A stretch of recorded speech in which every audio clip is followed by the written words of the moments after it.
계시가 무엇인가 하면 하나님께서 자신을 사람들에게 드러내는 것이에요. 그러니까 그것을 이제 우리가 레벨레이션이라고 이야기를 하고, 우리 성경에도 보면 제일 마지막 60권 중에 제일 마지막에 제목이 레벨레이션으로 되어 있죠. 계시록. 요한이 기록한 계시록이다. 즉 하나님께서 우리 사람들에게 자신의 생각과 자신의 의지를 설명하고자 하는 것을 나타내신 것을 이제 우리는 계시라고 이야기합니다. 그것을 요한이 듣고서 받아 적고 전했기 때문에 이름을 요한이를 붙여서 요한계시록이라고 이제 저희가 이야기를 하는 것이죠. 그런 것처럼 계시라고 하는 것은 그야말로 하나님께서 사람들에게 하시고자 하는 어떤 말씀을 전하고자 하는 것을 나타내는 것을 우리는 계시라고 이야기를 합니다.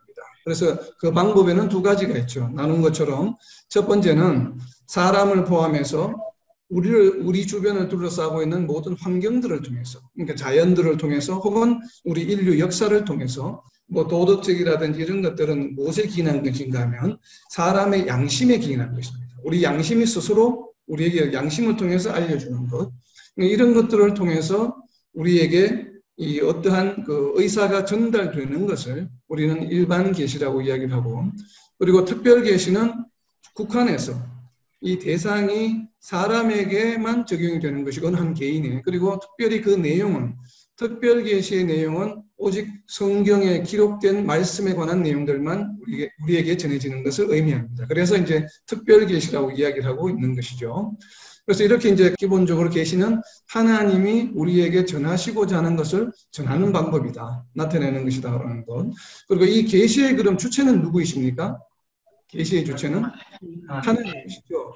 계시의 주체는 어떤 경우에도 사람이 될 수가 없습니다.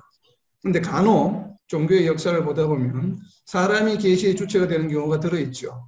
그것이 이제 전부 이단이 되는 이유가 바로 거기에 있습니다. 그죠? 이제 사람이 계시의 주체가 될 때는 우리는 이단이라고 부를 수밖에 없습니다. 왜냐하면 계시의 주체는 하나님이시기 때문에 오직 하나님이 계시의 주체가 되시고, 그러면 계시의 주된 내용들은 어떤 것일까요? 그러니까 하나님에 관한 내용을 우리에게 나타내 보이시는 것을 우리는 계시라고 이야기를 합니다. 그러면 또 다른 측면에서 우리가 다른 각도에서 생각을 해보면 왜 하나님께서는 하나님에 관해서 우리에게 계시하기를 원하실까요? 그것이 이제 계시 내용이 되겠죠. 구체적인 내용은 기본적인 전체적인 계시의 이 프레임은 하나님에 관한 것인데, 그러면 하나님에 관한 것을 우리 사람들에게 전하시는데 구체적으로 그 내용은 무엇일까요? 우리 사람의 인간의 구원에 관한 메시지입니다. 하나님의 계시는. 그죠? 그 구원이 중요한 것은 구원이 궁극적인 것은 아니라고 그랬죠. 구원 다음에는 무엇이 있기 때문에 그래요? 하나님과 동행하는 것. 이 땅에 하나님 나라가 세워지고 하나님 나라가 이루어져 가는 것. 그러니까 하나님의 나라가 이루어져 가는 것이 크다라는 이제 하나의 프레임인데, 그 하나님의 나라를 이루어가기 위해서는 하나님 나라의 구성원이 필요하죠. 그 구성원이 바로 누구예요? 바로 저희들, 성도들, 구원받은 자들이라는 것이에요. 그래서 하나님께서 계시를 하는 이유는 사람들로 하여금 하나님을 알게 하고, 그리고 또 사람들로 하여금 하나님을 믿음으로, 예수님을 믿음으로 구원에 이르게 하기 위한 계시입니다. 이것이 이제는, 그래서 구원에 이르게 되면 그 다음부터는 뭐예요? 계속 또 계시가 끊어지는 것이 아니고, 한번 구원 계시가, 하나님의 계시가 우리에게 각 개인에게 특별 계시가 한 번만 이루어지는 것은 아니에요. 끊임없이 계속 이루어지는 계시는, 처음 우리가 하나님의 특별 계시를 개인적으로 처음 받을 때는 그것은 당연히 믿지 않는 자에서 믿는 자로서의 변화를 일으키죠. 특별 계시가. 그러나 우리가 이제 구원을 받고 나서, 믿음이 생기고 나서도 역시나 하나님께서는 우리에게 특별 계시를 계속 나타내 보여주신다는 것이에요. 바로 그러한 것은 우리의 바로 이 신앙생활, 구원받은 자로서 하나님과 함께 동행하기 위한 그러한 것들을, 내용들을 우리에게 계속 나타내 보여주신다는 것입니다. 그래서 계시의 주체는 하나님이시요, 그 내용은 우리의 구원에 관한 것이요, 바로 구원에 관한 내용은 하나님 우리로 하여금 알게 하는 것이다. 그리고 하나님 나라에서 우리가 하나님과 함께 동행하기 위한 내용들을 끊임없이 우리에게 나타내 보여주고 계시다라고 하는 것을 이제 좀 정리해 볼 수 있습니다. 그리고 이제 살펴보신 것처럼 계시의 대상에는 일반 계시 같은 경우는 모든 사람이죠. 모든 인류에게 이제 대상으로 하나님을 나타내 보여주시는 것이고, 특별 계시는 특정 개인을 대상으로 특정한 시대에 특정한 환경에서 바로 개인에게 이제 나타내 보여주시는 것인데, 여기서 한 가지 이제 우리가 좀 질문을 드리면, 구약 시대에도 특별 계시는 존재했을까요? 네. 어떻게 존재했습니까? 직접 나타나. 네. 특별 계시라고 하는 것이 우리 개인에게 하나님께서 말씀하시는 내용이잖아요. 지금 우리 신약 시대에는 물론 신약 시대에 특별 계시를 직접 말씀하실 수도 있지만, 그러나 일단은 먼저 성경 말씀을 통해서 우리에게 계시하고 계시기 때문에, 하나님 말씀이 기록된 것이 성경이니까 하나님께서 말씀하고 계시잖아요. 우리 개인에게 우리가 성경을 읽을 때 특별 계시가 일어나게 되어 있는데, 구약 성경이 존재하기 전인 모세 이전 시대에도 하나님께서는 개별에게, 개인에게 특별 계시를 하셨습니다. 그 예가 우리 성경에 나와 있죠. 아브라함에게 나타나셔서 직접 말씀하셨죠. 말씀하셔서 고향 땅을 떠나게 하셨고, 또 가나안 땅에 가서 정착하게 해주셨는데, 그리고 또 야곱에게도 나타나셨고, 그리고 모세에게도 나타나셔서 직접 말씀해 주셨죠. 바로 이런 것들이 전부 다 특별 계시에 해당한다. 그래서 특별 계시는 자칫 잘못하면 우리가 오해해서 성경의 내용이 계시하기 때문에 성경이 만들어지고 나는, 기록되고 나서부터 하나님의 특별 계시가 시작된 것이 아닌가라고 이제 오해할 수가 있는데, 그렇지 않고 천지가 창조된 이후도 바로 그 순간부터 하나님의 일반 계시와 특별 계시는 존재했다라고 하는 것, 우리가 유념해서 봐야 됩니다. 그리고 이제 방금 이제 좀 언급한 것처럼 성경적 역사와 하나님 나라의 역사를 우리가 좀 비교해 볼 필요가 있는데, 성경적 역사는 성경의 내용은 창세기 때로부터 그 내용들이 기록이 되어 있지만, 그러나 성경적 역사라고 하는 것은 실제로 성경이 기록된 시대를 이야기를 합니다. 이 시대는 아무래도 하나님의 나라의 역사보다는 짧죠. 그래서 하나님 나라의 역사가 성경적 역사보다는 훨씬 오래되었고, 또 범위가 굉장히 넓습니다. 그리고 또 우리가 성경을 읽을 때 또 우리가 유념해야 될 한 부분 중에는, 물론 성령의 어떠한 그 관리 감독하에 성경 기자들이 성경 내용을 다 기록하였지만, 사복음서에서 예수님의 공생의 3년 반을 모두를 기록하고 있는 것은 아니겠죠. 복음서에 기록이 되어 있는 내용들은 우리의 구원과 또 예수님을 알고 하나님을 아는 데 필요한 내용들만 성령께서 인도하셔서 이렇게 요약해서 필요한 내용들만 이제 기록이 되어 있는데, 그러나 우리가 항상 염두에 둬야 될 것은 하나님 나라의 역사를 염두에 둬야 됩니다.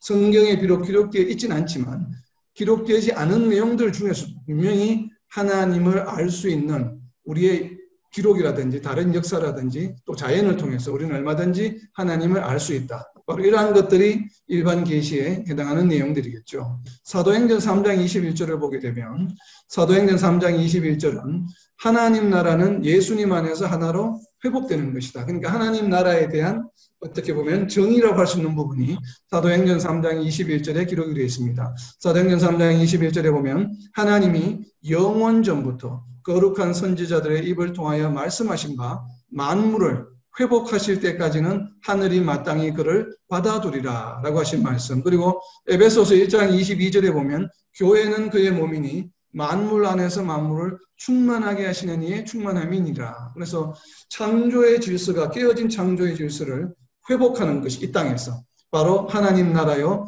그 하나님의 나라를 우리의 지금 현재 우리 공동체의 표현을 빌면 바로 교회가 되겠죠. 그래서 교회 공동체. 우리가 눈에 보이는 교회 건물을 말하는 것이 아니라 성도들이 모여있는 바로 교회 공동체가 하나님 나라요. 이 하나님 나라의 역할은 무엇인가 하면 무너진 창조의 질서를 회복하는 것이에요. 그래서 하나님 나라 안에서는 모두가 하나다라고 하는 것을 우리가 알 수 있습니다.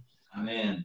그리고 다음으로 이제 계시의 목적을 보면, 이렇게 이제 계시의 주체와 내용과 대상을 보고 계시의 목적은 잠깐 살펴본 것처럼 사람들로 하여금 하나님을 알게 하는 것입니다. 그러니까 사람들로 하여금 하나님을 알게 하는 것이 문제가 되겠죠. 그것이 바로 이제 일반 계시의 중요한 역할 중에 하나입니다.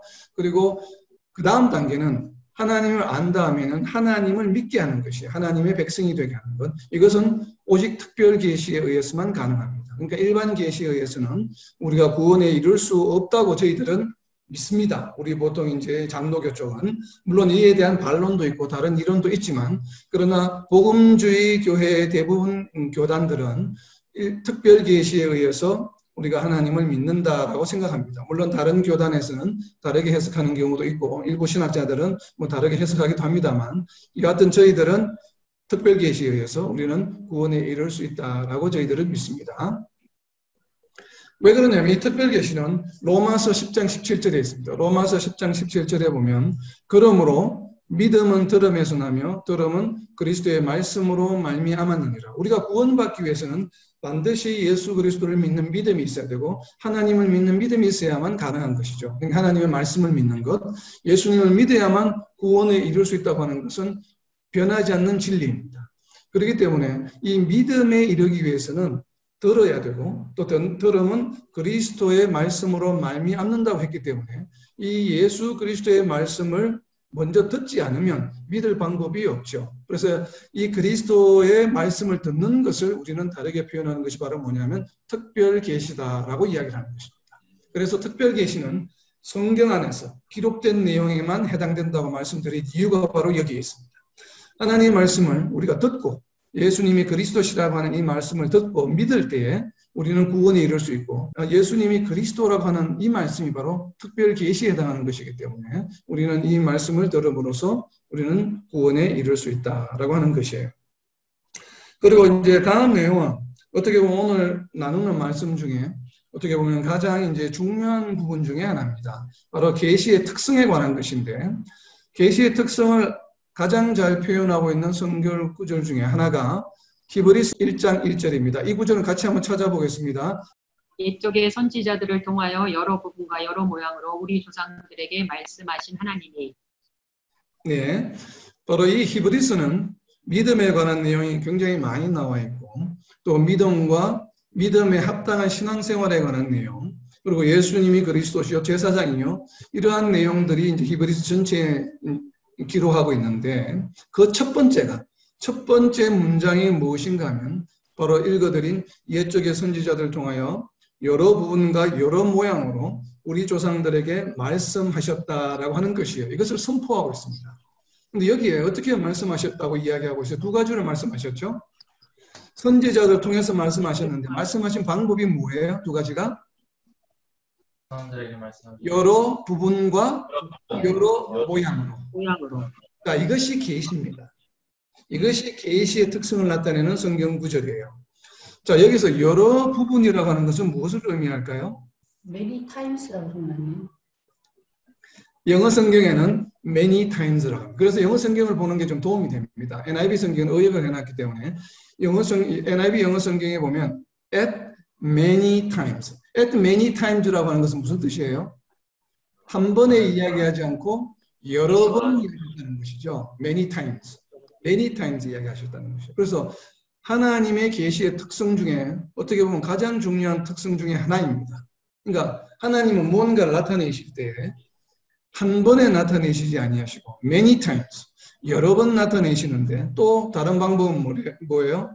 여러 모양으로 영어 성경에 보면 in various ways 다양한 방법으로 표현하신다라고 표현하고 있습니다. 그러니까 여러 번 하시는데 또 여러 가지 방법으로 한 가지 방법으로만 말씀하시는 것이 아니고 때로는 성경 말씀으로 때로는 다른 사람의 입을 통해서 때로는 자연 환경을 통해서 때로는 어떠한 기적을 통해서 어떠한 역사를 통해서 또 우리 인류의 역사를 통해서 때로는 사람의 양심을 통해서 다양한 방법으로 하나님께서는 계시하시는데 이것을 한 번에 하시지 않고 나누어서 여러 번 이렇게 나누어서 하신다라고 하는 것이에요. 물론 나누어서 한다는 표현이 다른 내용을 나누어서 할 수도 있지만 같은 내용을 반복해서 하실 수도 있겠죠. 그러나 어찌되었든 계시는 중요한 것은 일회성이 아니라고 하는 것이에요. 우리가 이것을 좀 명심해야 됩니다. 이것이 왜 중요한가 하면 우리의 신앙생활에 굉장히 중요한 키가 되고 기본이 되기 때문에 그래요. 기반이 되기 때문에. 아마 계시의 이 특성, 하나님께서 하나님 자신을 우리에게 드러내실 때 일회성으로 하시지 않고 여러 번 나누어서 반복하신다는 것을 우리가 깨닫는다라고 한다면 우리의 신앙생활은 상당히 바뀌게 되어 있습니다. 그 예를 우리가 어디에서 볼 수 있냐면 창세기에 나오는 아브라함의 예를 보면 한 번에 계시하지 않으셨다는 것을 알 수 있는 것이 바로 아브라함의 예입니다. 창세기 12장에서 보면 하나님께서 아브라함에게 나타나셔서 계시하시죠. 너희는 고향 땅을 떠나라. 그리고 내가 약속한 땅을 주리라. 그 약속하시면서 고향 땅을 떠나라고 말씀하실 때에 아브라함이 그 말씀을 어떻게 했습니까? 믿었습니까? 믿지 않았습니까? 믿었어요. 믿었죠. 아브라함이 믿었기 때문에 모든 것을 정리해서 고향 땅을 떠났죠. 가나안 땅을 향해서. 그때의 아브라함의 믿음의 수준과 그리고 창세기 15장에서 이제 가나안 땅을 돌아다니다가 어느 날 저녁에 하나님께서 아브라함을 천막 밖으로 나오게 하셔서 밤에 하늘의 별을 보게 하시면서 말씀하셨죠. 하늘의 별과 같이 너의 후손들이 자손들이 많아질 것이다. 굉장히 나이가 많았을 때, 그게 아마 80세 정도 됐겠죠. 아브라함에게 말씀하셨는데 그때 하나님의 말씀을 아브라함은 믿었습니다. 아멘. 인간의 상식이나 지혜로는 도저히 믿을 수 없는 그러한 조건과 환경이지만 그러나 하나님의 말씀이기 때문에 그 말씀을 믿었거든요. 그때의 아브라함의 하나님을 믿는 믿음의 수준이 아브라함이 자기 고향을 떠날 때의 믿음과 비교했을 때 어떤 게 더 믿음이 공고했을까요? 맞아요. 네? 후자겠죠. 그죠? 네. 자기가 고향을 떠날 때는 눈에 보이는 약속의 땅을 주시겠지 하는 믿음의 수준과 그리고 나이가 지금 80이 다 넘어가는데 도저히 자녀를 낳을 수 없는데 그 말을 믿는 것과는 이거는 왜냐하면 우리의 상식으로는 불가능한 일이잖아요. 인간의 상식으로는. 약속의 땅을 주신다는 것은 뭐 의심 조금 들어도 주실 수는 있는 일이고 얼마든지 가능한 일이잖아요. 일어날 수 있는 일이기 때문에 그 일어날 수 있는 일을 믿는 믿음과 도저히 인간의 상식과 지혜와 과학으로는 믿을 수 없는, 일어날 수 없는 일을 믿는 것과는 분명히 믿음의 수준의 차이가 있습니다. 그러니까 이렇듯이 하나님께서 아브라함에게 계시하시면서 자신을 나타내면서 아브라함을 믿음으로 인도하실 때도 그 강도가 다르다는 것이에요. 그리고 우리가 15장에서 이제 창세기 22장으로 갔을 때 22장에 보면 우리가 잘 알고 있는 이삭을 바치는 것을 시험하는 장면입니다. 그러니까 이 이삭을 바쳤을 때 아브라함의 하나님에 대한 말씀에 대한 믿음과 15장에서 하늘의 별을 보여주시면서 하셨던 그 말씀을 믿는 믿음과는 어떤 믿음이 더 공고할까요? 후자겠죠. 왜냐하면 15장과 22장 사이에 무슨 일이 일어나냐면 15장에서 별과 같이 많게 해주겠다는 그 말씀을 믿었음에도 불구하고 몇 년 지나서 이스마엘을 낳게 됩니다. 하갈을 통해서. 그죠? 그것은 믿음이 완벽하지 않았다는 것이죠. 믿음이 좀 약해졌죠.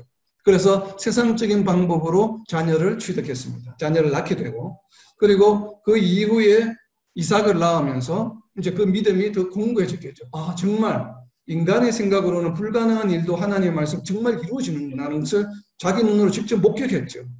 이삭의 출생을 통해서. 그렇기 때문에 하늘의 별만 보고 믿었던 그 믿음과 이삭의 출생으로 인해서 생긴 하나님에 대한 신뢰와 믿음은 아마 더 분명히 공고해졌을 것입니다. 그리고 그 믿음을 바탕으로 하나님께서 이삭을 바치라고 했을 때는 주저없이 이삭을 바칠 수 있는 믿음의 수준까지 이르게 된 것이죠. 그래서 그때서야 비로소 아브라함은 믿음의 조상의 반열에 오를 수 있었던 것입니다. 우리가 아브라함 역사를 보면 고향 땅을 떠나서 이삭을 바치기까지는 그죠? 한 40년 정도. 아브라함의 신앙의 역사에 40년 동안 아브라함의 믿음이 처음 고향 땅을 떠날 때 머물러 있었습니까? 이 믿음이 성장했습니까? 40년 동안 그 아브라함의 믿음의 역사의 성장 과정을 보면 거의 한 40년이 걸린 겁니다. 70세 때 고향 땅을 떠나서 이삭을 바칠 때는 이삭의 티네이저니까 100세 때 나왔으니까 티네이저는 최소한 40년이죠. 최소한 티네이저가 뭐 10살이라고 치더라도 최소한 40년 동안 아브라함의 믿음의 40년의 역사 동안 아브라함의 믿음은 어떻게 보면 완성이 된 것입니다. 왜냐하면 이삭을 바친 이후에는 더 이상 아브라함에 대한 에피소드가 나오지 않기 때문에 그래요. 하나님께서 이제는 너의 믿음은 믿음의 조상이 될 정도로 이제는 완전한 믿음이다 라고 이제 하셨기 때문에 물론 성경에는 기록되지 않고 그 이후에도 하나님께서 계속 계시하셨다고 저는 믿습니다. 그러나 어찌되었든 성경에 기록된 내용만으로 본다 할지라도 아브라함의 믿음이 고향 땅을 떠나서 이삭을 바치기까지 이 40년 동안 하나님께서는 계시를 멈추시지 아니하시고 계속 아브라함에게 나타나셔서 어떻게 하셨어요? 아브라함의 믿음을 인도해 주셨다고 하는 것이에요. 그래서 하나님이 계획하시는 하나님 나라의 믿음의 조상이 될 수 있도록 하기 위해서 끊임없이 아브라함을 어떻게 하셨어요? 디스플린 하셨어요. 그 디스플린 하신 방법이 무엇입니까? 바로 하나님의 뭐예요? 디스플린하신 방법이 뭐예요?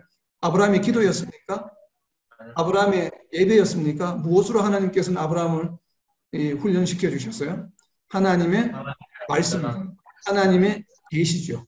하나님께서 직접 나타나셔서 말씀하여 주시고 또 하나님께서 승리하여 주시고 아브라함이 어떻게 하느냐에 따라서 그래서 아브라함과 함께 동행하시면서 아브라함의 믿음을 창세기 22장까지 성장시켜 주셨던 것입니다. 최소한 40년간. 이것이 하나님의 승리요, 하나님 나라의 속성입니다. 그러니까 하나님의 계시는 어떤 것이에요? 일회성이 아니라 계속 나타난다고 하는 것. 이것을 우리가 이제 용어를 무엇이라고 부르냐면 우리가 좀 신학적 용어로는 이것을 점진적이다라고 부릅니다. 프로그레시브하다. 그러니까 일회성으로 한 번 딱 계시하고 나서 머무는 것이 아니라 프로그레시브하다는 것은 뭐예요? 그냥 단순히 계속된다는 의미가 아니죠. 프로그레시브하다는 것은 점진적으로 좋아진다는 의미죠. 프로그레스 한다는 것은 점진적으로 나아진다는 의미예요. 그래서 하나님의 계시는 점진적으로 진행이 되는데 이것은 프로그레시브예요. 그래서 일반 계시도 마찬가지겠지만 특별히 특별 계시는 이 프로그레시브가 온 인류를 대상으로서 동일하게 진행되나요? 아니면 프로그레시브한 것이 특별 계시는 개별적으로 진행이 될까요? 개별적이겠죠. 개별적이죠. 왜? 특별 계시는 개별적으로 작용하는 것이 계시되는 것이기 때문에. 모든 인류를 대상으로 계시하는 것을 우리는 일반 계시라고 부르고 특별 계시는 뭐냐면 개별적으로 하나님께서 나타내 보여주시는 것이에요. At many times. 여러 번 동시에 한 개인에게도 나 자신에게도 하나님께서 특별 계시를 주시는데 그것을 일회성으로 내가 예수님을 처음 영접하고 믿을 때 한 번만 하시는 것이 아니라 우리의 신앙 전 생활을 통해서 계속해서 끊임없이 하나님은 우리에게 계시하시기를 원하십니다. 그리고 계시를 계속 하고 계시고 그렇다는 것을 우리가 또 어디에서 알 수 있냐면 우리가 방금 아브라함은 구약에서 그 예를 살펴보았지만 신약에도 그 예가 있습니다. 신약에도 보면 베드로의 믿음을 보면 알 수 있죠. 베드로가 예수님을 따라다니면서 뭐라고 해서 예수님께서 십자가에서 돌아가시고 다시 부활하신다고 했을 때 돌아가시면 안 된다고 자기도 같이 죽겠다고 그렇게 예수님 앞에서 고백했었습니다. 결국은 예수님이 십자가 사건으로 재판을 이렇게 심판을 받으러 가실 때에 어떻게 했어요? 베드로는 3번이나 부인했죠. 베드로가 3번이나 부인했을 때의 그 믿음과 그리고 베드로가 예수님이 십자가에 죽으시고 부활하신 것을 직접 목격하고 나서의 믿음은 상당히 달라집니다. 그래서 더 이상 두려워하지 않게 되고 자기를 떠나지 않게 되고 그리고 성천하시는 것을 보고 그리고 나중에 40일 후에 성천하신 지 40일 후에 오순절날 성령 강림의 역사가 일어난 후에는 베드로의 믿음이 어떻게 바뀌었습니까? 담대하게 바뀌었죠. 하나님의 말씀을 담대하게 죽음을 두려워하지 않고 하나님의 말씀을 선포하고 궁극에는 순교에 이르기까지 그렇게 믿음이 공고하게 세워졌습니다. 이런 것처럼 베드로의 신앙도 마찬가지로 예수님을 그냥 공생의 기간 동안에 같이 이렇게 동행하면서 따라다닐 때 그 믿음의 수준과 예수님의 십자가에 못 박히시러 가실 때의 그 믿음과 그리고 부활하시고 나서 그리고 성령 강림의 역사가 일어난 이후에 베드로의 믿음의 수준은 분명히 다릅니다. 그래서 예수님께서 직접 말씀하셨을 때도 역시 레벨레이션, 계시하신 것이죠. 그리고 부활하신 것도 역시 뭐예요? 부활의 역사를 통해서 베드로에게 계시하신 것이에요. 그리고 성령 강림의 역사가 일어나면서 성령을 통해서 또 뭘 하셨어요? 직접 계시하셨죠. 그리고 베드로에게 특별 계시하셨고 또 성령 그 강림에 같이 함께 있었던 모든 자들에게도 계시가 임했죠. 이렇게 계속 반복해서 계시가 점진적으로 일어남으로 인해서 어떤 현상이 일어나냐면 베드로의 신앙이 믿음이 점점 프로그레스하게 되는 성장하는 결과를 낳게 되는 것입니다. 그래서 이 하나님의 계시는 쉼 없이 계속 일어나기 때문에 그러면 우리는 어떻게 해야 될까요? 하나님의 계시가 일회성으로 끝나는 것이 아니라 쉼 없이 계속되고 있다는 걸 안다라면 우리는 어떻게 해야 될까요? 리액션 해야죠. 감사해야죠. 그래서 저는 이제 이런 표현을 합니다. 다른 분들이 이런 표현 잘 안 쓰시는데 우리가 계시에 많이 노출되어야 된다.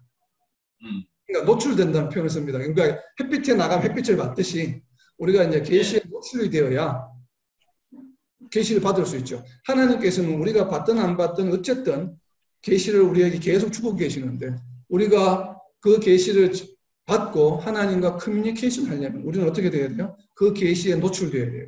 계시 앞으로 나아가야 되죠. 그래야 하나님 하시는 말씀을, 하나님 하시고자 하는 뜻을 우리가 알아들을 수 있는, 이해할 수 있는 기회가 우리에게 생겨나는 것입니다. 그렇게 했을 때 우리의 믿음은 어떻게 될까요? 우리의 믿음은 성장. 여러분이 믿음을 성장하게 해주세요. 믿음을 굳건하게 해주세요. 우리가 기도하잖아요. 과연 기도해서 될까요? 말씀에 노출이 많이 돼 있습니다. 물론 기도해서 될 수도 있습니다. 될 수도 있겠죠. 하나님께서는 무엇이든지 하실 수 있는 분이시기 때문에 우리의 기도에 응답하셔서 우리가 정말 일순간에 믿음을 갖게 분명히 하실 수 있는 분이시면 틀림이 없습니다. 하나님이. 그러나 우리가 말씀을 비추어 보면 기도만 해서는 그 일이 잘 일어나지가 않을 것 같아요. 그래서 우리가 하나님의 계시를 받으면 우리의 믿음이 성장한다는 것은 성경에 나타난 아브라함의 믿음의 역사나 베드로의 믿음의 역사를 보면 우리가 알 수 있듯이 말씀에 노출될 때에 하나님의 계시에 우리가 노출될 때에 우리의 믿음은 성장할 수 있습니다. 이것을 어디에서 알 수 있냐면 로마서 10장 10절을 보면 알 수가 있습니다. 사람이 마음으로 믿어 의에 이르고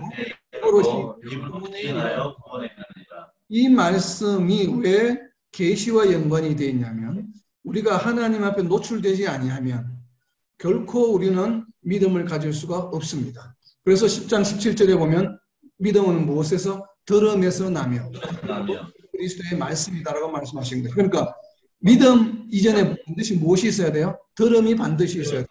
그 들음을 전하는 자가 있어서 그 들음은 뭐예요? 그리스도의 말씀이에요. 그러니까 그리스도, 예수님이 그리스도시라고 하는 말씀, 성경의 말씀을 우리가 듣지 못하면 믿음은 생길 수 있습니까? 없습니까? 없어요. 로마서에 의하면 10장에 의하면 결코 믿음은 생길 수가 없습니다. 하나님의 말씀을 듣지 아니하면. 그것을 보여주는 것이 로마서 10장 10절인데 이 말씀이 왜 그것을 증명하고 있냐면 헬라어에는 우리 말과 같이 영어와 같이 능동태와 수동태가 있습니다. 로마서 10장 10절에 나와 있는 마음으로 믿어 그리고 입으로 시인한다고 하는 이 두 동사가 다 수동태입니다. 그러니까 믿는 사람은 누구예요? 믿는 주체는 누구예요? 사람이죠. 네. 내가 믿는 것이죠. 근데 내가 믿는 이 믿음이 능동으로 내가 나의 의지나 노력이나 내 의지로 믿는 것이 아니라는 거죠. 수동태라고 하는 것은 뭐예요? 이것을 우리말로 정확하게 번역하면 이런 것이에요. 내가 마음으로 완전히 믿어졌습니다. 그러니까 내가 믿는 것이 아니에요, 사실은. 우리 헬라어 원어의 표현을 보면 이건 수동태입니다. 수동태이기 때문에 내가 믿는 것이 아니에요. 내가 믿어지는 것이에요. 누구에 의해서? 하나님에 의해서. 그리고 입으로 시인하는 것도 마찬가지예요. 내가 시인하는 것이 아니에요. 이거 수동태입니다. 능동태가 아니라. 그러니까 내가 입으로 시인하는 것이 아니라 입으로 시인되어지는 것이에요. 아멘. 그래서 하나님에 의해서. 그러니까 이 구원의 역사, 믿음의 역사는 믿는다고 하고 입으로 시인한다는 것은 전적으로 누구에 의해서? 하나님에 의해서. 성령의 역사에 의해서 우리가 입으로 시인하고 믿어지는 것이에요. 여기에는 나의 노력이나 의지가 단 0.1%도 관여할 수 없습니다. 100% 수동태입니다. 의해서 믿어진다. 그러면 이 의해서 믿어진다는 것을 이제 알았어요. 그래서 우리는 어떻게 돼요? 하나님의 계시에 노출이 되어야 되는 것이에요.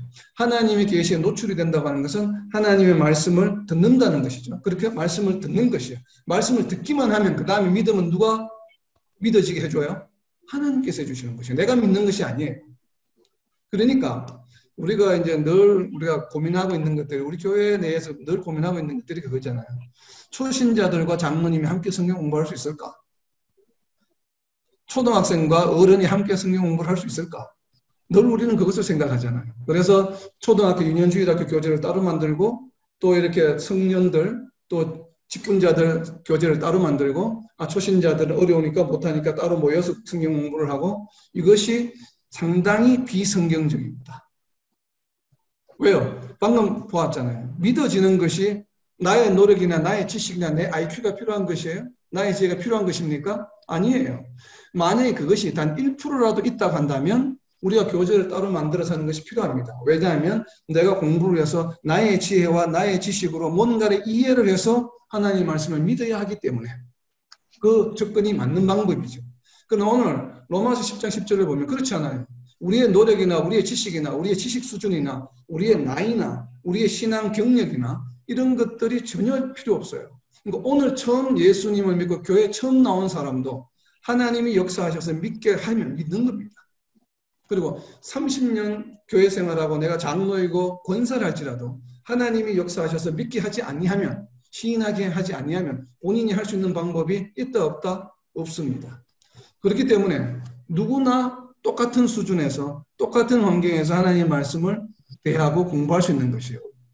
이게 그래서 믿어지고 시인하는 것은 반드시 누가 한다고요? 하나님이 하시는 것이요. 우리의 생각이나 의지나 지식이나 노력이나 이런 것이 관여할 수는 전혀 없다고 하는 것이에요. 우리가 이것을 정말 명심하고 깊이 깨달아야 합니다. 그런데 중요한 것은 이것을 깨닫게 해주시고 믿는 것은 분명히 하나님이신데, 그렇다면 우리의 노력이나 우리의 어떤 수고는 그럼 전혀 없는 것일까? 말씀을 듣기만 하면, 듣고 난 이후부터는 누가 하셔요? 하나님께서 하신대. 우리를 믿고 하는 것은 모두가 다 하나님 하시는, 내가 하는 것이 아니라. 그래서 성경 말씀은, 우리가 예전에 그런 이야기 잠깐 했죠. 성경 말씀은 공부의 대상이 아니에요. 내가 믿음이 없기 때문에, 믿음이 약하기 때문에 성경 말씀을 공부해서 내가 이해를 해서 내 믿음이 더 공고해져야지, 이것이 아니에요. 우리는 자꾸 이렇게 접근을 하는데 그것이 아니라 그 말씀을 믿기 때문에 믿는 것을 알기 위해서 공부하는 것이에요. 그러다 보면 하나님께서 어떻게 하신다고요? 더욱 믿음을 굳건하게 해주시는 것이에요. 그런데 방금 우리가 이제 성경 말씀을 묵상하고 하나님이 계시하는 것을 계시하는데 우리가 뭘 해야 돼요? 그 앞에 나아가야 되죠. 그러니까 하나님이 노출이 되어야 되죠. 노출이 되지 않으면 그 다음에 믿음의 단계는 생길 수가 없어요. 하나님이 믿게 해주시는데 분명히 100%. 그러나 하나님이 100% 우리를 믿게 해주시기 위해서는 그 믿음의 장, 그리고 계시의 장에 우리가 뭐 해야 돼요? 참석을 하고 그 앞에 나아가야 되죠. 말씀을 대할 때 그 역사가 일어나는 것이지, 말씀을 대하지 않는데, 하나님의 계시를 대하지 않는데 믿음의 역사는 일어날 수 없는 것이죠. 그러면 하나님의 계시에 우리가 나아가는 것, 계시에 노출되는 것은 나의 의지일까요? 하나님의 의지일까요? 그렇죠. 로마서 8장 16절에 나와 있는 말씀이죠. 바로. 그래서 이것을 우리가 이제 이 계시의 그것을 보면, 로마서 10장을 폈으니까 로마서 10장에 있는 다른 한 말씀을 볼게요. 미리 보고 갈게요. 나중에 계시의 결과 때 공부할 내용인데, 로마서 10장 13절을 한번 보세요. 누구든지 주의 이름을 부르는 자는 구원을 받으리라. 구원을 받는 자가 누가 구원을 받아요? 주의 이름을 부르는 자. 부르는 자예요. 부른다는 것이죠. 이 부른다는 주체가 누구예요? 우리죠. 성도죠. 예. 이름을 부르는 자는 구원을 받게 돼 있어요. 그런데 아까 구원을 받는 것은 누구에 의해서 받는다고 했어요? 믿음이 있어야 구원을 받죠. 네. 마음으로 믿고 입으로 시인해야 구원을 받는다고 했잖아요. 그죠? 예. 그러니까 마음으로 믿고 입으로 시인하는 것은 하나님의 역사예요. 나의 의지는 전혀 없어요. 그런데 우리가 예수님의 주의 이름을 부르는 자는 또 구원을 받는다는 것이에요. 그러면 주의 이름을 부르는 것과 구원을 받는 사이에 로마서 10장 10절 말씀이 들어가 있는 것이죠. 그것이 지금 생략이 되어 있는 거예요. 그래서 이어져서 말씀하시는 것이기 때문에, 그러면 믿고 입으로 시인하는 것은 100% 하나님의 역사이지만 주의 이름을 부르는 것은 누구의 역사예요? 성도들. 이라고 이제 많이 생각합니다. 지금 이 성경 구조로 보면 그런 것처럼 보이기 때문에. 물론 그것도 맞습니다. 그러면 100% 우리의 의지로만 가능할까요? 아니요. 아니겠죠. 성령. 하나님의 의지도 같이 작용하는 것입니다. 그러니까 하나님과 상관없이 내 의지로, 내 노력으로 하나님의 이름을, 주의 이름을 부르는 것이 아니에요. 그래서 우리가 헬라어가 좀 독특하고 하나님의 말씀을 잘 전할 수 있고, 히브리어도 마찬가지지만 왜 하나님께서 굳이 히브리어와 헬라어로 하나님의 말씀을, 하나님을 계시하셨을까? 성경이라는 것을 우리에게 주셨을까? 왜 이왕이면 한국말로 해주시지 않고 처음부터 영어로 해주시지 하는 것을 깨달을 수 있는 부분이 바로 이 로마서 10장 13절입니다. 한국말로는 표현할 방법이 없습니다. 그것은 우리의 의지가 작용하고 그리고 하나님의 의지도 동시에 작용하는 것이죠. 이것은 수동태도 아니고 능동태도 아니죠. 우리의 의지가 작용한다고 그러면 이게 능동태죠. 그러나 하나님의 의지가 전적으로 작용하면 로마서 10장 10절처럼 수동태죠. 100% 하나님께만 적용된다고 그러면. 그런데 이 10장 13절에 나와 있는 하나님을 부른다라고 하는 이 부른다고 하는 단어, 에티칼레오라고 하는 이 단어는 수동태도 아니고 능동태도 아닙니다. 그러니까 헬라어에는 수동태도 아니고 능동태도 아닌 태가 또 하나의 다른 태가 있는데 그것을 영어로 뭐라고 부르냐면 미들이라고 부릅니다. 미들. 믿을. 이반 형태다. 이게 뭐냐면 말하는 자, 동사를 행하는 자에게도 영향을 미치고 또 동사의 그 목적에 해당하는 다른 것에 의해서도 영향을 받는 것 동시에. 그리고 우리가 방금 말한 것처럼 나의 영향도 미치고 다른 제3자의 영향에 의해서 그 행동을 하는 것이에요. 그러니까 나의 의지로만 하는 것은 능동태. 다른 사람에 의해 제3자에 의해서 그 행동을 하게 되는 것은 수동태. 나와 제3자가 동시에 작용해서 행동하는 이 동사를 뭐라고 표현하냐면 미들이라고 표현합니다. 헬라어에는 이 형태가 있습니다. 그래서 이 주님의 이름을 부르는 자 할 때 부른다고 하는 동사는 바로 이 미들 형태입니다. 그러니까 나의 의지와 누구의 의지가 동시에 작용해요? 하나님의 의지가 동시에 작용하는 것입니다. 그래서 우리가 주님 앞에 나아갈 때는 나의 의지로만 되는 것도 아니요. 하나님의 의지와 나의 의지, 하나님의 의지로만 되는 것이 아니에요. 또 이것은. 왜냐하면 나의 의지도 필요한 것입니다. 양태이기 때문에. 그러니까 주의 이름을 부를 때는 나의 의지, 그러니까 하나님의 내가 뭔가 내 마음속에서 반응하는 것이죠. 하나님의 부름에 반응했을 때 나의 의지와 하나님의 의지가 동시에 적용이 되었을 때 우리는 주님의 이름을 부를 수 있는 것이에요. 그래서 주님의 이름을 부른다고 하는 것은 뭐예요? 하나님 앞에 나온다는 뜻이에요. 하나님의 계시에 나를 노출시킨다는 의미예요. 그렇게 하기만 하면 그 다음 단계부터는 뭐예요? 그렇게만 하기만 하면 그 다음부터는 말씀에 의해서 계시에 의해서 나에게 마음으로 하여금 나를 믿게 하시고 내 입으로 시인하게 하시는 것은 그 다음부터는 하나님의 역할입니다. 나의 역할이 아니에요. 그럼 우리에게 가장 중요한 것은 무엇이에요? 성도의 삶에 가장 중요한 것은 하나님 앞에 하나님의 계시가 노출되는 것이에요. 나오는. 하나님의 말씀에 노출되기 위해서 끊임없이 노력해야 됩니다. 그래서 초신자가 되었던 30년 목회를 하셨던 선교를 하셨던 장로든 권사든 할 것 없이 매일 하나님의 계시에 노출되어야만 하는 이유예요. 왜냐하면 하나님의 노출의 특성이 뭐였습니까? 계시의 특성이 일회성이 아니라 점진적 프로그레스하기 때문에 우리는 내가 모든 것을 안다고 해서 멈춰서는 안 되는 이유에 있습니다. 만약에 내가 이렇게 하나님의 계시에 노출되지 않으면 어떤 현상이 일어날까요? 믿음이 어린아이에서 머물러 있겠죠. 머물러 있고 그것을 가장 잘 나타내는 에피소드가 이야기가 성경에 기록이 되어 있습니다. 우리가 구원받았다고 해서 그것을 안심하고 그 다음에 하나님의 계시에 더 이상 노출되지 않고 그냥 세상대로 살아가고 주일날 예배만 드리고 이러한 모습을 예수님께서 직접 말씀하셔서 우리에게 전해주신 이야기가 있습니다. 그 이야기 어디에 있나요? 바로 계시록에 있는데 계시록에 어떤 교회가 그런 교회입니까? 7교회 중에 계시록 3장 17절 내가 말하기를 나는 부자라 부유하여 부족한 것이 없다 하나 내 곤고한 것과 가련한 것과 가난한 것과 눈먼 것과 벌거벗은 것을 알지 못하는도다. 자, 이 말씀은 성도들에게 하시는 말씀이에요? 불신자들에게 하는 말씀이에요? 성도들한테요. 성도들에게 하시는 말씀이죠. 성도들의 상태가 어떻다고요? 본인들은 부자라고 부유하다고 이야기하지만 부족한 것이 없다고 하지만 그러나 예수님이 보시기에는 곤고하고 가련하고 가난하고 눈이 멀었고 벌거벗었다라고 이야기하고 있습니다. 라오디게아 교회 교인들에게 하시는 말씀이에요. 그러니까 3장 17절에 있는 말씀처럼 이 말씀은 이제 두 가지로 해석할 수 있습니다. 첫 번째는 내가 구원받았다고 생각하는데 구원받지 않은 성도들을 말합니다. 그러니까 좀 극단적으로 표현을 쓰면 교회 안에서 나는 구원받았다고 생각하는데 실제로는 구원받지 않은 성도들이 있을 수 있습니다. 진정한 믿음을 가지지 않은 자들, 겉으로만 믿음이 있는. 그리고 두 번째는 구원받은 확신이 분명히 있습니다. 실제로 구원받았습니다.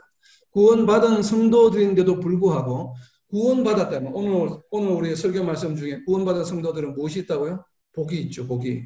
부유한 삶을 살아가는 존재들입니다. 부유한 삶을 살아가는 존재. 시편에 보면 부유한 자들이에요. 복을 받았다는 것은 부유하다는 의미입니다. 세상적으로 물질적으로 풍족하다는 의미일 수도 있지만 하나님께서 복을 또 물질의 복도 주시면 그러나 그 복을 받았다는 의미는 영적으로 부유하다는 의미예요. 세상 모든 것을 다 가진 자들이에요. 영생을 얻었기 때문에 그 부유한 자들이에요. 그러니까 이 말씀은 부요한 자들, 구원받았다고 하는데 부요한 자들처럼 살지 않고 그 실제 삶을 보니까 너무 가난한 자들의 삶인 것이에요. 지금 이 라오디게아에 대한 성도들에 대한 표현이 구원받은 성도는 부유하게 살아야 되는데 근데 자기들도 부유하다고 이야기하는데 실제 삶을 보니 너무 곤고해요. 너무 가난해요. 그리고 눈이 먼 것 같아요. 눈이 멀었다는 표현은 뭐예요? 하나님을 알아보지 못해요. 예수님을 보지를 못해요. 그 삶을 보니까. 구원은 받았는데 그리고 그 삶을 보니까 뭐예요? 벌거벗은 것 같아요. 요한계시록에 보면 나중에 마지막 심판 때 벌거벗은 것으로 수치를 당하리라는 표현이 있잖아요. 근데 그런 대상이 될 것 같아요. 이 사람들이 보니까 성도들이. 지금 그게 라오디게아 성도들의 모습입니다. 첫 번째는 뭐였어요? 구원받았다고 착각하는 성도들. 두 번째는 구원받았는데 그 삶을 보니까 전혀 부유하지 않고 가난하고 예수님을 알지 못하고 하나님을 모르는 장님과 같은 삶. 그리고 벌거벗은 것 같은 삶. 이러한 삶을 살아가는 성도들이라는 얘기예요. 우리가 계시에 노출되지 않으면 이런 삶이 될 수 있습니다. 그래서 이것을 극복하는 방법을 계시록 18절에서 3장 18절에서 이야기하고 있습니다. 계시록 3장 18절을 보면 제가 방금 해석한 17절의 말씀을 그렇게 해석한 것이 과연 맞다는 것을 알 수 있는 것이 바로 18절 내용입니다. 왜냐하면 이 17절에 있는 이러한 상태에 있는 라오디게아 성도들을 회복시키기 위한 방법으로 권면하는 말씀이 바로 18절 말씀입니다. 첫 번째가 뭐예요? 내게서 불로 연단한 금을 사서 부유하게 되고, 그러니까 진짜 부유하게 되라는 얘기예요. 부유하게 된다고 할 때 불로 연단한 금은 어떤 것을 말할까요? 잘 이해가 되지 않죠. 불로 연단한 금이라고 하는 것을 알 수 있는 것, 옆에도 좀 적어 놓으세요. 디모데전서 4장 7절. 우리가 이제 연단이라고 하면 시련과 환란을 통해서 연단, 이런 물론 그것도 맞아요. 그러나 좀 더 정확한 하나님의 말씀을 보면 디모데전서 4장 7절 말씀입니다. 그 옆에다 18절 옆에다 좀 적어 놓으세요. 연단 옆에다가. 디모데전서 4장 7절 말씀을 보면 뭐라고 되어 있냐면 경건에 이르도록 자신을 연단하라. 그러니까 연단은 뭐예요? 무엇을 연단하는 것이에요? 우리의 삶이 경건한 삶을 살아가도록 연단하라는 얘기예요. 자, 그럼 이 말씀이 맞는지 봅시다. 경건에 이르도록 자신을 연단한 금을 사서 부유하게 되라는 얘기는 다르게 표현하면 네가 경건에 이르도록 열심히 지금 연단을 하라라는 이 얘기죠. 그러면 네가 진짜 부유한 삶을 살아갈 수 있다. 그리고 두 번째는 뭐예요? 부유하게 하고 그 다음에 또 뭐예요? 흰옷을 사서 입어 벌거벗은 수치를 보이지 않게 하라. 흰옷은 뭘까요? 계시록 19장 8절에 있습니다. 흰옷이 뭔지는 계시록 19장 8절에 보면 흰옷은 세마포옷은 무엇이라고요? 성도들의 옳은 행실이라. 그러니까 이 흰옷을 사서 입으라는 얘기는 뭐냐면 너희들의 행실을 올바르게 하라는 뜻이에요. 그러면 문맥이 맞죠. 앞에서 연단한 금을 사서 즉 경건에 이르도록 자신을 연단하고 그리고 행실을 올바르게 해서 뭐를 하라고요? 벌거벗은 수치를 보이지 않게 하고 안약을 사서 눈에 발라 보게 하라. 안약이라고 하는 무엇이겠어요? 하나님의 말씀이겠죠. 깨어있는 것이겠죠. 그렇게 해서 예수님을 보고 알아보고 하나님을 알아보게 해라. 이것이 7절 말씀을 회복하는 방법이에요. 그러니까 이 방법은 뭐예요? 다 보면 경건에 이르도록 자신을 연단하고 옳은 행실을 하고 그리고 눈을 떠서 예수님을 바라보고 하나님을 알게 되는 것은 무엇으로 가능해요? 말씀과 기도로 가능한 것이죠. 그래서 우리가 하나님의 계시에 특별히 우리 개인에게 나 자신에게 지금 끊임없이 주시는 이 프로그레시브한 점진적인 하나님의 특별 계시에 우리는 계속해서 노출되어야만 하는 이유가 바로 무엇인가 하면 나도 모르게 나 자신 스스로가 라오디게아 교인처럼 살아갈 수 있기 때문에 그렇습니다. 우리는 나는 부유하고 충분하다. 나는 신앙생활이 잘하고 있다고 생각하는데 예수님이 보시기에는 뭐예요? 벌거벗은 것 같고 가난한 것 같고 그래요. 그렇기 때문에 예수님은 뭐라고 말씀하셔요? 19절에 보면 무릇 내가 사랑하는 자를 책망하여 징계한다고 했습니다. 누구를 징계하셔요? 사랑하는 자. 사랑하는 자는 당연히 누구겠어요? 성도들을 말하겠죠. 구원을 받은 자, 하나님 나라의 백성을 말하겠죠. 예수님은 하나님 나라의 백성조차도 책망하여 징계하기 때문에 그러므로 내가 뭘 하라고요? 열심을 내라. 열심을 내라는 거예요. 열심을 내라는 거 앞에 나왔죠. 18절에 연단해라. 흰옷을 사서 입어라. 여기에 열심을 내. 무슨 열심을 내야 돼요? 연단과 흰옷을 사서 입는 것에 열심을 내라는 것이에요. 안약을 바르는 일에 열심을 내라는 것이에요. 그렇게 해야 하고 또 뭘 하라고요? 회개하라는 것이에요. 회개는 어떨 때 합니까? 우리가 잘못한 것이 있을 때. 매를 지었을 때 회개하는 것이죠. 나라는 것을 회개하진 않죠. 회개하라는 것은 하나님 보시기에, 예수님 보시기에 구원받은 성도일지라도 잘못할 수 있고 죄를 지을 수 있기 때문에 끊임없이 뭘 해야 돼요? 연단하고 흰옷을 사서 입고 안약을 눈에 바르고 거기에 열심을 내고 그리고 날마다 회개해야 돼요. 내가 잘못한 것을. 아멘. 그렇게 했을 때 어떻게 하신다고요? 20절 말씀. 볼지어다. 중요한 말씀입니다. 볼지어다. 내가 문 밖에서 두드리노니 누구든지 내 음성을 듣고, 여기 음성은 무엇이겠어요? 우리는 지금 예수님의 음성을 어떻게 들을 수 있습니까? 말씀으로. 예수님의 음성이 예수님의 말씀이잖아요. 말씀하시는 것이니까. 그 말씀이 어디에 기록이 되어 있어요? 성경에 다 기록이 되어 있죠. 내 음성을 듣고는 다르게 표현하면 뭐예요? 말씀을 듣고, 성경 말씀을 듣고, 그리고 문을 열면 내가 그에게로 들어가. 문은 어떤 문일까요? 마음의 문을. 우리의 마음을 열어서 깨닫게 해주시옵소서. 그죠? 아멘. 누가복음 24장 45절 말씀이죠. 우리의 마음을 열어 깨닫게 해주시옵소서. 우리의 마음을 열어 문을 열면 말씀을 보면 그 다음에 로마서 10장 10절 말씀처럼 어떻게 해주셔 하나님이? 입으로 시인하고 우리를 믿게 해주셔요. 그러니까 문을 열면은 다르게 표현하면 믿으면 내가 그에게로 들어가 우리의 마음에 들어오셔서 우리와 함께 더불어 먹고 나와 더불어 먹으리라. 우리 마음에 예수님께서 들어오셔서 어떻게 하신다고요? 우리와 함께 거하시겠다. 이것을 다르게 표현한 것이 무엇이에요? 예수님이 내 안에 사는 삶이에요. 아멘. 내 안에 사는 삶을 우리가 갈라디아서 2장 20절에서 뭐라고 표현했습니까? 나는 이제 내가 사는 것이 아니요. 내가 십자가에 못 박힘으로, 그죠? 내 안에 사는 것이, 내가 사는 것이 아니요. 이제는 내 안에 계신 예수 그리스도가 사시는 것입니다. 그 말씀을 이루는 방법을 지금 요한계시록에서 설명하고 있는 것입니다. 어떻게 예수님이 내 안에 거하시는 삶을 살아갈 수 있습니까? 갈라디아서 2장 20절에서 말씀하시고 이제는 더 이상 내가 사는 것이 아니요 내 안에 계신 그리스도가 사시는 것이라. 우리는 그 말씀을 가지고 기도도 하고 또 그렇게 되기를 많이 소망하잖아요. 근데 정작 어떻게 하면 그렇게 살아갈 수 있는지를 잘 몰라요. 그래서 자꾸 우리 의지로 하려고 합니다. 우리의 노력으로. 내가 뭐 경건한 생활하고 그냥 도덕적인 생활하고 이러면 예수 그리스도가 내 안에 사는 것으로 착각을 합니다. 그런데 우리의 믿음이 생기고 우리가 입으로 시인하는 것은 우리의 의지나 노력을 할 수 있는 것이에요? 할 수 없는 것이에요? 할 수 없는 것이에요. 100% 하나님에 의해서 이루어지는 것이에요. 우리가 할 수 있는 것이에요. 주의 이름을 부르는 것이에요. 하나님 앞에, 말씀 앞에, 계시 앞에 나아가는 것만 우리가 할 수 있는 것이에요. 그것이 우리의 의지와 하나님의 의지가 동시에 작용한다고 그랬죠. 주의 이름을 부르는 것을. 그렇게 해서 우리가 제일 먼저 해야 될 것은 정말 우리 안에 그리스도가 사는 삶을 살아가려면 제일 먼저 해야 될 것은 무엇이에요? 주의 이름을 부르는 것이에요. 하나님의 계시 앞에 나아가는 것이에요. 하나님이 계신 우리 자신을 노출시키는 것이에요. 그렇게 되었을 때 그 다음 단계는 하나님께서 알아서 해주시는 것이에요. 우리의 삶이 부유하게 됩니다. 믿음이 쌓이기 때문에.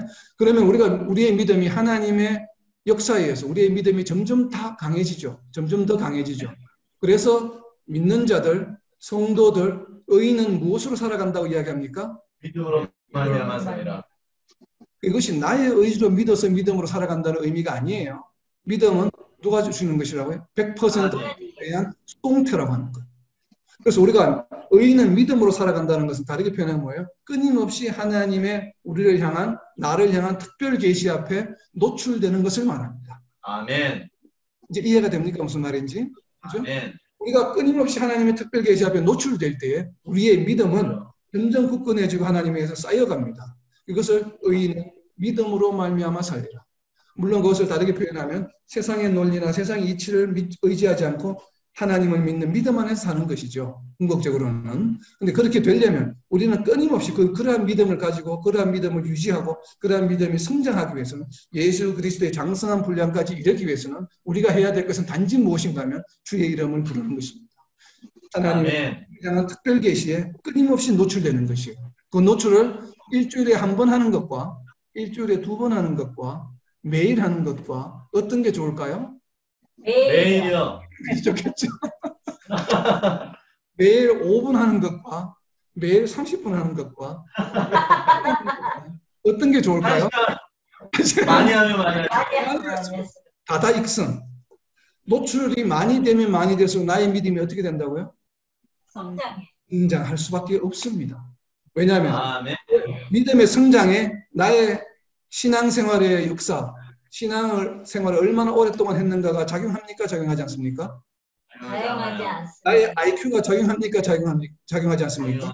나의 지식학, 뭐 교육적인 지식, 나의 나이가 작용합니까? 작용하지 않습니까? 작용하지 않습니다. 그래서 깨달아야 합니다. 그래서 초신자가 되었던 30년 목회를 하셨던 우리는 하나님의 나를 향한 특별 계시에 날마다 동일하게 많이 노출하시는 분이 어떻게 돼요? 더욱더 믿음의 성장을 가져올 수 있는 것입니다. 우리가 정말 이것을 잊어서는 안 될 것 같아요. 그래서 오늘 말씀은 이 계시의 특성, 점진적이다, 프로그레시브하다라고 하는 것을 정말 우리는 꼭 명심했으면 좋겠습니다.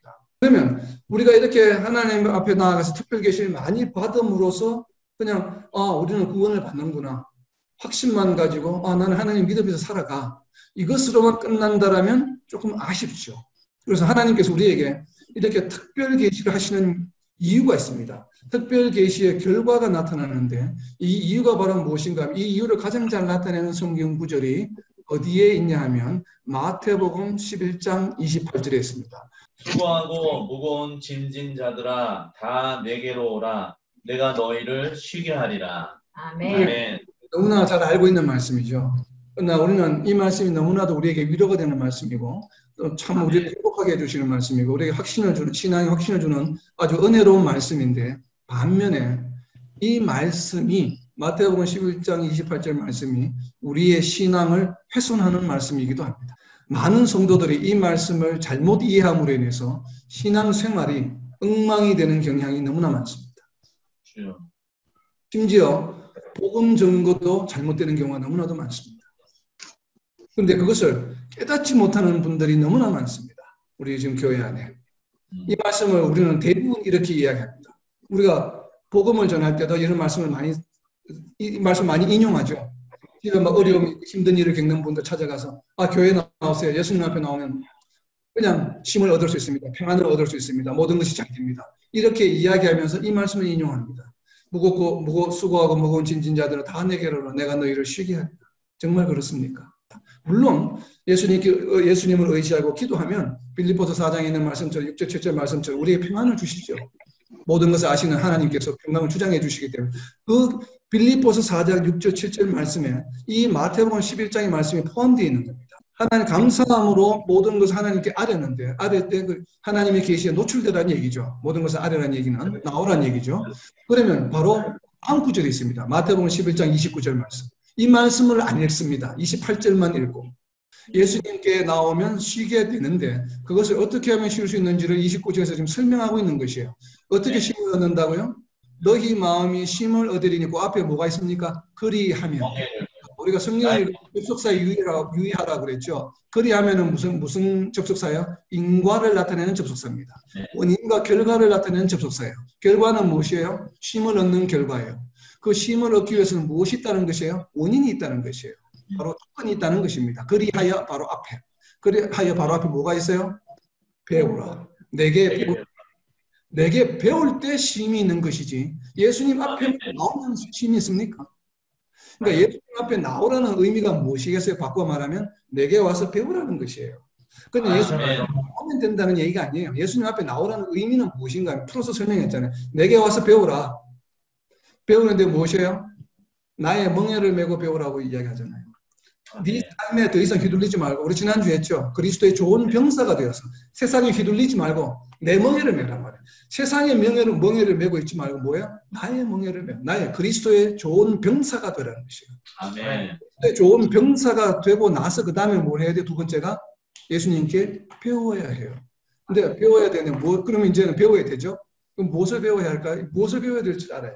마태복음 11장 27절에 보면 내 아버지께서 모든 것을 내게 주셨으니 아버지 외에는 아들을 아는 자가 없고 아들과 또 아들의 소원대로 계시를 받는 자 외에는 아버지를 아는 자가 없느니라. 그러니까 예수님이 성도들에게 내게 와서 배우라고 이야기해요. 이것은 뭐예요? 예수님의 바람이죠. 너희들이 제발 좀 내게 와서 배우게 나는 소망해. 그럼 예수님이 우리에 대한 소망은 뭐예요? 27절에 있죠. 아들의 소원대로. 여러분 이것을 간과하지 마세요. 아들의 소원, 여기서 아들은 누구를 말해요? 또 아들. 대명사가 나올 때마다 갈로 해서 적어놓으라 그랬죠. 아들은 누구예요? 예수님. 그럼 예수님이라고 대입하면 뭐예요? 또 예수님의 소원들. 예수님의 소원이 뭐예요? 그 다음에 나오죠. 계시를 받는 자 외에는 아버지를 아는 자가 없느니라. 그럼 예수님의 소원은 무엇이에요? 우리로 하여금 계시를 받기를 원하시는 것이에요. 그래서 하나님을 알기를 원하시는 것이에요. 아멘. 우리를 향한 예수님의 무엇이라고요? 소원이에요. 예수님의 소원이 뭐라고요? 계시를 받아라. 계시를 받지 않으면 아버지를 알 수가 없기 때문에 너희가 특별 계시에 날마다 노출되라는 얘기예요. 이것이 누구의 소원이라고요? 나의 예수님의 소원. 예수님의 소원. 우리가 믿는 예수님의 소원이에요. 여러분 예수님을 믿습니까? 아멘. 네. 그러면 내가 믿는 예수님의 소원을 들어드려야 돼요? 듣지 말아야 돼요? 들어드려야 돼요. 예수님의 소원을 들어드리지 않는다면 나는 예수님을 믿는 사람이에요? 믿지 않는 사람이에요? 믿지 않은 믿지 사람이요. 않으세요. 만약 예수님의 소원을 들어주지 않는다면 네가 과연 실제로 믿는 사람이지만 네가 정말 예수님 믿는 사람 맞아? 라는 의구심을 가지게 할 수 있겠죠. 그것을 바로 요한계시록 3장 17절에서 이야기하고 있는 겁니다. 라오디게아 교회. 예수님이 지금 그걸 보고 계시는 거예요. 성도들의 삶을, 성도들의 태도를. 예수님의 소원을 들어주지 않고 있어요. 성도들이. 그래서 정말 맞아? 네가 부유한 거 맞아? 내가 보기에 너는 가난한 자야. 주여. 그러니까 제발 눈먼 자처럼 있지 말고 벌거벗은 자처럼 있지 말고 내 소원대로 제발 하나님의 계시를 좀 받아. 하나님의 계시를 받아서 정말 너희가 하나님이 어떤 분이신지를 알고 그리고 너희가 경건한 그 말씀에 따라서 경건한 생활을 그리고 또 하나님의 그 약속대로 뭐예요? 흰옷을 옳은 행실을 함으로 그것을 열심을 내므로 너희가 정말 마음을 열어서 나를 받아들여서 너희 마음속에 내가 사는 것처럼 제발 좀 살아라. 아멘. 제발 좀 살아라. 그래야 요한계시록에 더 엄격한 말씀이 있습니다. 그래야 너희가 나중에 내 보좌 옆에 앉으리라. 주여. 자, 이 말씀 어떻게 심각하게 받아들여야 돼요, 여러분? 우리 장로교에서 물론 한 번 구원받은 자는 구원을 잃지 않는다고 우리 확신을 가지고 있습니다. 믿음이. 그러나 이 요한계시록에 있는 3장에 있는 라오디게아 말씀의 마지막 부분 그리할 때에 너희가 나의 보좌 옆에 함께 있으리라. 이 말씀 우리가 정말 간과해서는 안 됩니다. 우리가 예수님의 소원이 무엇이라고요? 하나님의 계시를 받는 것이에요. 하나님의 계시를 받아야 되는 이유는 뭐예요? 그것을 통해서 아버지를 알 수 있기 때문에 그래요. 호세아 6장 6절 말씀에 보면 나는 인내를 원하고 제사를 원하지 아니하며 번제보다 하나님을 아는 것을 원한다. 호세아 6장 6절에 나와 있는 하나님을 아는 것을 원한다고 하는 이 표현은 야다라는 말씀이죠. 하나님을 인정하는 것이 호세아 6장 6절은 아는 것. 이것이 지금 마태복음에서 말하는 예수님의 소원, 계시를 받지 아니하고서는 하나님을 아는 자가 없느니라. 하나님을 인정하는 자가 없다 이 말이에요. 인정할 수 없다. 하나님 인정하는 삶을 살아갈 수 없다는 것이에요. 그렇죠? 바꿔 말하면 그래서 여호와 하나님께서도 구약에서 선지자를 통해서 하나님을 알고 하나님 인정하는 것을 원하셨어요. 그러니까 예수님도 동일하게 똑같이 마태복음에서 이 말씀을 하고 계시는 것이죠. 그래서 이렇게 하기 위해서는 우리가 어떻게 된다고요? 끊임없이 하나님의 나 자신에 대한 특별 계시에 우리는 노출되어야만 해요. 아멘. 힘을 얻기 위해서는 첫 번째가 뭐예요? 예수님께 나와서 예수님께 계시를 배워야 합니다. 그리고 계시에 노출되기만 하면 그 다음은 어떻게 하신다고요? 하나님께서 알아서 시인하고 믿게 해주신다고 하는 것이에요. 여기에는 초신자도 30년 된 성도도 장로도 목회자도 구별이 없습니다. 모든 사람이 동의합니다. 모든 사람이 나와서 그렇게 전진하는 저희가 되기를 참으로 소망합니다. 아멘. 반드시 하나님의 말씀을 통해서 우리는 날마다 정말 하나님의 계시에 예수님의 소원이신 특별 계시에 우리가 노출되어서 많으면 많을수록 좋다고 했죠. 분명히 다다익선 많은 시간을 하나님의 계시에 노출되면서 정말 하나님이 주시는 이러한 쉼을 얻고 그리고 또 예수님이 계시는 그 보좌 옆에 우리가 함께 거할 수 있는 복을 누리는 그런 삶을 살아가는 우리 BKC의 여러분과 저와 여러분과 이 땅에 있는 모든 성도들이 되시기를 예수님의 이름으로 선포합니다.